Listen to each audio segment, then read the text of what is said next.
I'd like to call upon stage somebody who's a visionary, somebody who's an expert in his field. Give it up, ladies and gentlemen, for architect Alfaz Miller, Managing Director of ABM. Sir established ABM after completing his Bachelor of Architecture from JJ School of Art. I swear my voice is not naturally like that. That's something with the technicalities. But then I'll repeat. Sir has established ABM after completing his Bachelor of Architecture from JJ School of Art in the year 1972. His mastery over design and an astute sense of business has taken ABM to witness great success. With him at the helm, ABM has delivered projects across scales and buildings, typologies including banks, office buildings, airport lounges, residential complexes, and villas. Given the kind of expertise that he brings to the table, can we all clap louder and appreciate the presence of this man over here? Ladies and gentlemen, thank you so much. Honor, sir, to have you over here. And in conversation with him, we have somebody who literally eats, drinks, and breathes real estate in the true sense of the term. Give it up for Sapna Srivastava, editor of Realty Plus. Somebody who has really worked very, very hard to put this event together. Bigger round of applause for Sapna as well, please, ladies and gentlemen. Thank you so much. And in the best interest of time, over to you, Sapna. So while I eat, drink, sleep, breathe real estate, do you do the same, Mr. Miller, with design? No? We are on the periphery of real estate. Okay. I mean architecture and design. Do you breathe design and architecture? We do design and architecture, yes. We do it seriously and we try to solve problems. I have been in a public forum after a while. Sakina invited me and so I said, it's time to get out. Yes. And every function I've been to, I've challenged organizers and designers, can they redesign this light so it doesn't shine in our eyes? Yes. You know, a simple thing. Jimmy is talking about taking us abroad. I have been saying this continuously. Can somebody design lights so that I can see you? We haven't been able to do some small things like that. So apart from that, we do other work as well, yeah. So design floor, he's, the moment he stepped on the stage, he's given the design floor, that's there. Okay, that was not a good beginning, but... anyway, this hotel is home. This hotel is home because we worked in the vicinity for 8-9 years before COVID. This is part of the airport complex. Right. So while we did a lot of work at the airport, in this terminal and T2 mainly, the upper part of this building, my firm was responsible for. Okay. This building. Okay. Now, let me ask you, Alfaz Miller, what fascinates you as an architect? What catches your fancy? What fascinates me is the number of schools, architecture schools, and the number of people qualifying, the number of interior design schools. And I cannot find good designers in this market. So it is bothersome. But what fascinates me is the liking for design, the number of young men and women who want to be designers and want to make a change. So that really fascinates me. 40 schools of architecture in Maharashtra alone, architecture and design. So if each turn out 200 students a year, it's 8,000 people hitting the market.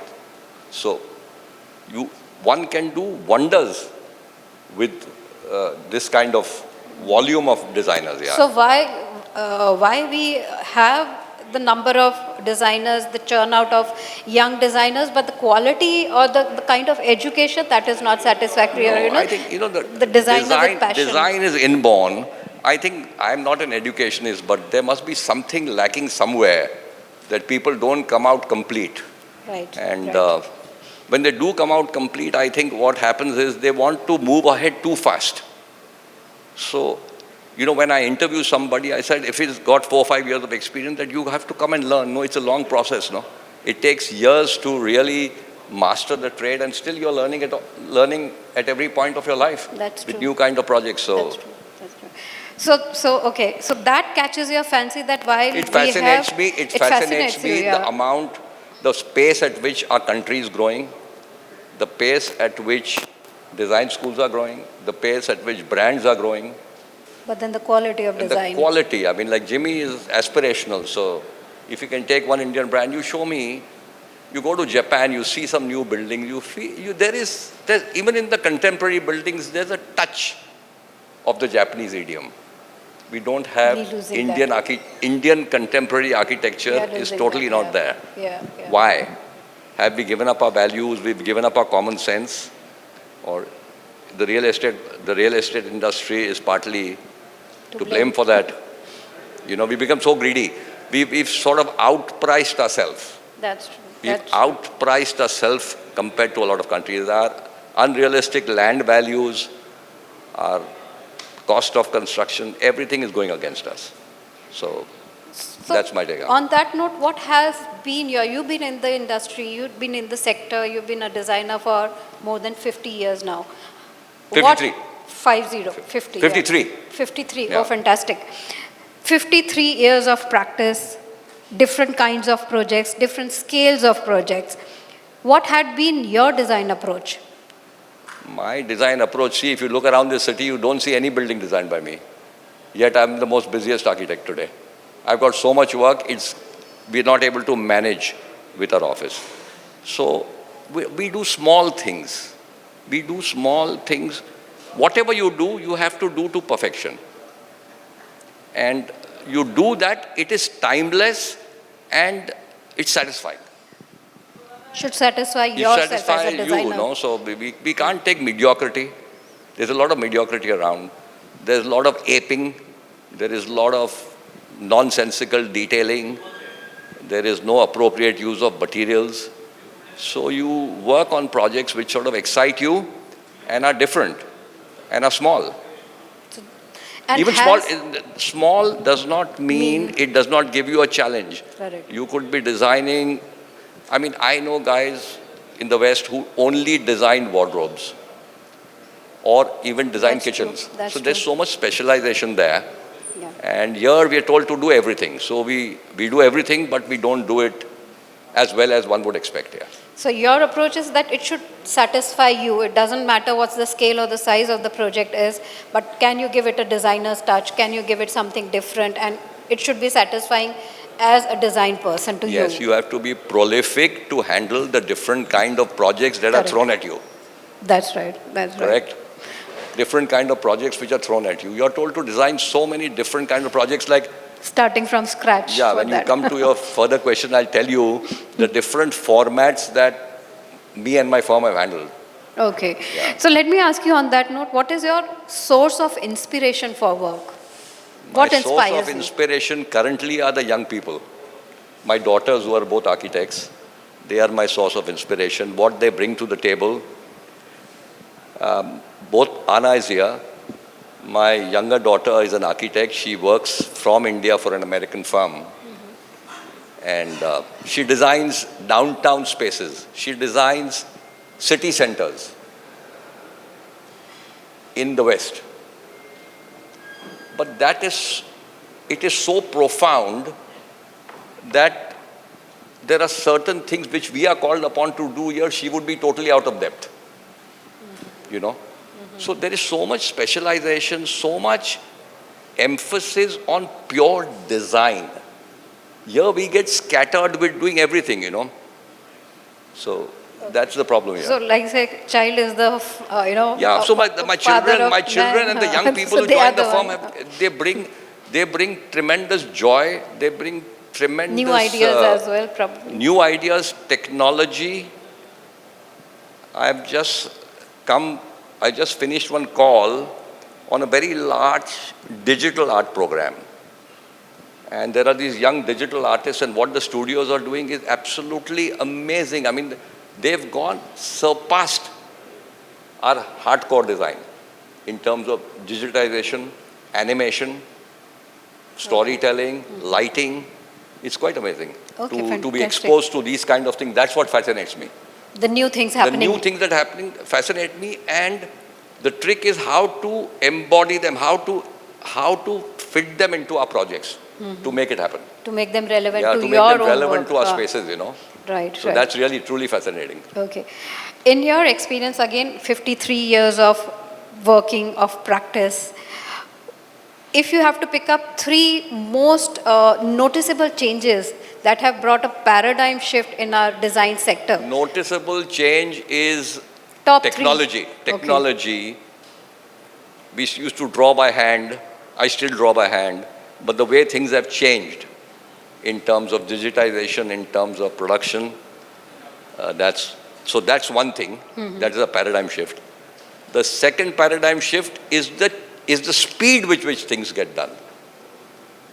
And the third shift is that we are paid from year to year. The fees have dropped tremendously. I was a 15% fee architect. When I was offered large projects at 6%, I used to refuse. Now there is no bottom line, so that's a paradigm shift. But how is that? I mean, over the years, I think, earlier we had a similar conversation with one of the developers in Kolkata. He said earlier architects used to get low fees because the quality they used to bring in terms of drawings, detailing, etc. That has, gone up quite a lot now, the kind of drawings or detailings and things like, they submit. So it should go up, right? If the quality of the work is going up. It's not gone up. Maybe I change my skin color. Maybe I wear a diamond in my ear and act different. I don't know what to do. There is a benchmark set by the profession, and it's very difficult. In fact, I would tell these young people that, young and old people, that the fees that we charge are about the highest that can be sustained. We command a fee that is higher. I know of one firm that commands a higher fee. But and you are saying it is going low. I'm still saying that it is tough because of the expenses and what you're told to do, and the speed at which you're supposed to work is crazy. Okay, okay.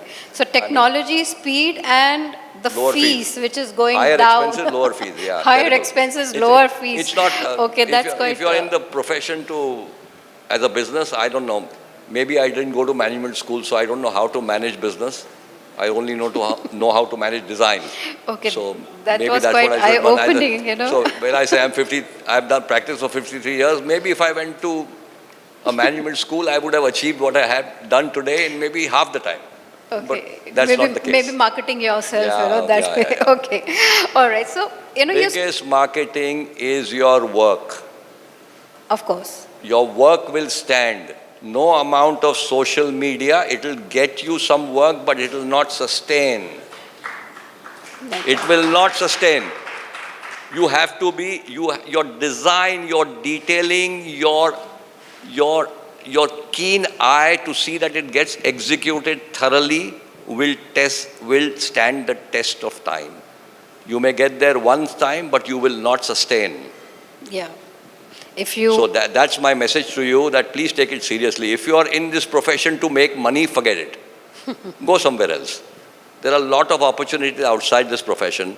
So you have to be satisfied with what you do, but you have to do it so seriously. And it's real hard and back-breaking work. That's true. You spoke about technology, Mr. Miller. Do you think, how do you look at technology? There's a good and bad side of it. We had an earlier session where we spoke about design and technology in the age of AI.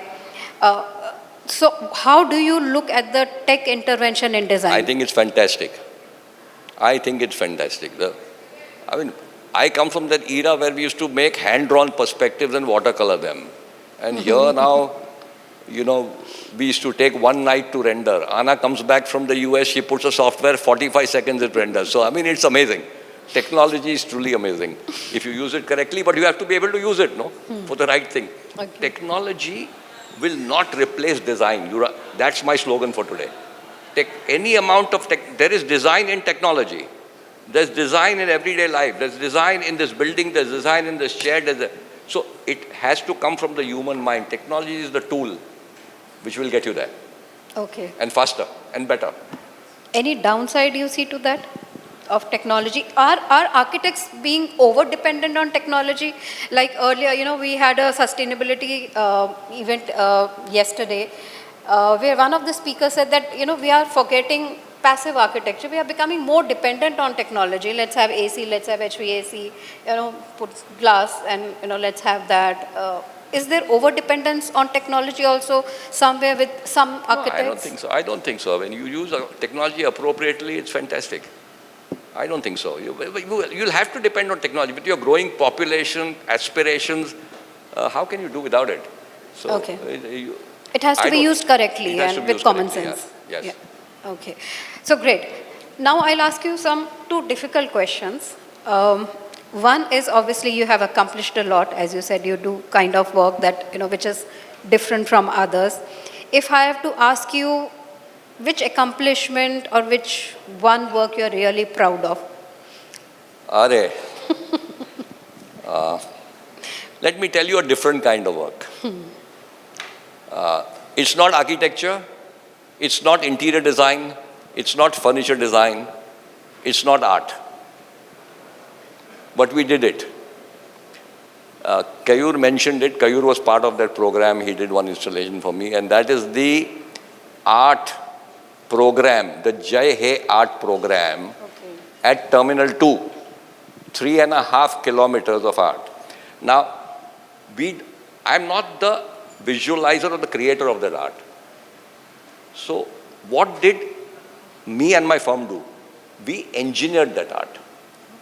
I call it the engineering of art.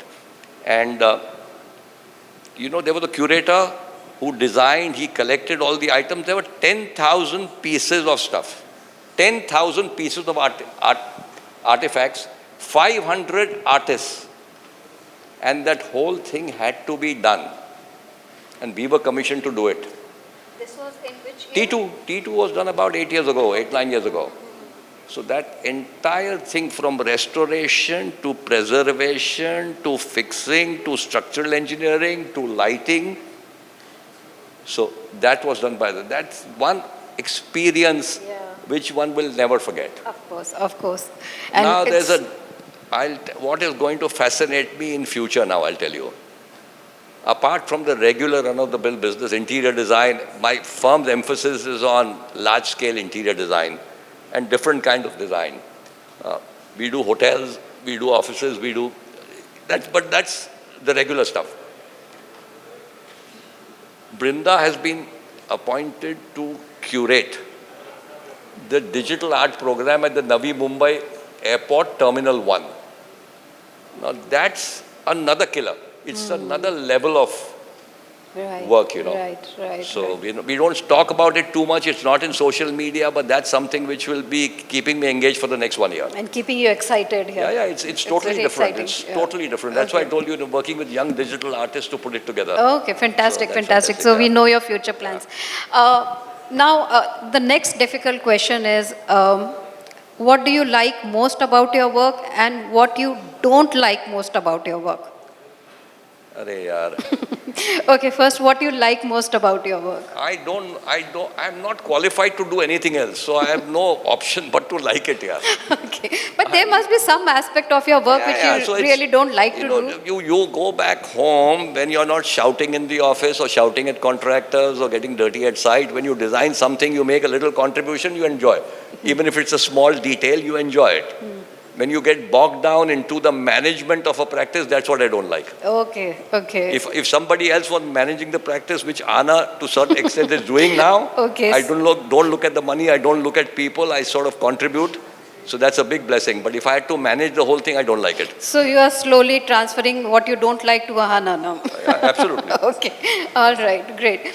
So, you told us about your future plans, what you're planning to do. No, I've not told you about my future plan. You don't know my future plan. One is this, but next few years, what is on your wish list? I've been threatening to take it easy from the year 2000. Okay. 2024. Good for us, you're not. So, that's not happening. That's not happening. So, that's not happening. So, I'm a greedy guy. If somebody drops a project like the size of this hotel for you to design from inside or outside, then I find it hard to say no. So I'm a greedy guy to that extent. So that doesn't let me get out. It sucks you in. Okay, so you want to create more magic, more. It sucks you in, Okay. So it's greed. It's basically greed. So something we are looking forward to from Alfaz Miller in next few years? Yeah. One of the things I've decided is now to come and talk. I have been out of Okay, circulation good for that the we past caught you up at the 5-10 right years, time. and Sakina invited me. I said, I'll come and talk. And if you can keep talking, we can talk for 1 hour. And we can tell you stories and go all over the place. Yeah, we'll do that offline. One Yeah. last question. What's your message? What's Alfaz Miller one top message for the designers? I'm saying this is a design community. Baba, take design seriously. Otherwise, I delivered a lecture about 10 years ago in Hyderabad that it's better to do farming. Go and become a farmer. Go and do some business. If you're looking for money. If you're looking for money, don't come and don't say I'm a designer. I mean, you be a manufacturer, you sell furniture, you be a contractor, but if you're a designer, you be a true designer and do justice to your profession. Otherwise, you'll be neither here nor there. Okay. I think that on that note, what Alfaz Miller said, if you are a designer, be a designer. Be a designer, yeah. Yeah, that's the last message. And that be proud to be a designer. Be proud to be a designer. Yeah, absolutely. Enjoy it and be passionate about it. And it's not that one has not tried other things. Jimmy is here. When in the 2009 lockdown, in the world meltdown, the financial meltdown, you were tempted to do design and build because you had no option. You did it once, you failed.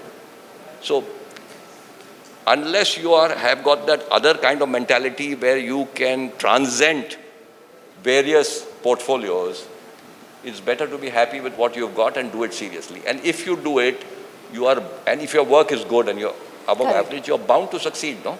Of course. You're bound to succeed, yeah? If you're passionate about your work, passionate you're about it, serious you're bound about to your succeed. work, Yeah, absolutely. it will definitely give you success. Yeah, absolutely. Okay. And Alfaz Miller is that example of success, of passion and seriousness about design. So thank you so much, Mr. Alfaz Miller. We know we have a lot to talk and we caught you up on the right time before you decided not to talk on the forums. Thank you so much. Ladies and gentlemen, please give it up loudly for Alfaz Miller.